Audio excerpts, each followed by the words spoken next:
సీత గారు విజయవాడలో అంతా మునిగిపోయింది కదండి, దాని గురించి ఏమైనా వీడియో చేయమని చాలామంది అడుగుతున్నారు. సో ఏం చేయాలి భయ్య, ఏం వీడియో చేయాలి? ఒక అక్రమ కట్టడం కడుతున్నప్పుడు ఇది కరెక్ట్ కాదని ఆ చుట్టుపక్కల ఉండే వాళ్ళందరి మీలాంటి అందరికీ తెలుసు, కానీ సైలెంట్గా ఉన్నారు. కాబట్టి ఈరోజు ఫలితం అనుభవించండి భయ్య. వాళ్ళు ఎవరైనా సరే ఈ అక్రమ కట్టడాలు కట్టే వాళ్ళకి మాత్రం చెప్తున్నాను, అరే మీకు సిగ్గు శరం మానం మర్యాద ఏమన్నా ఉందరా?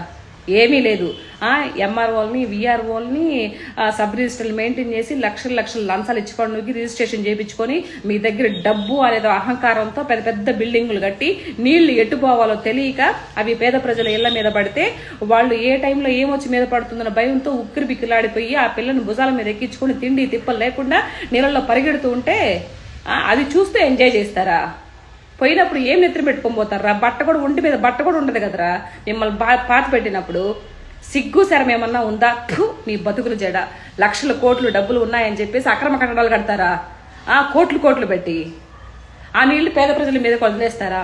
దీనికి సీఎం రావాలి, డిప్యూటీ సీఎం రావాలి, మంత్రులు రావాలి. దేనికి? మీరు చేసిన తప్పులకి వాళ్ళు ఎందుకు వస్తారా? తెలీదా మీకు?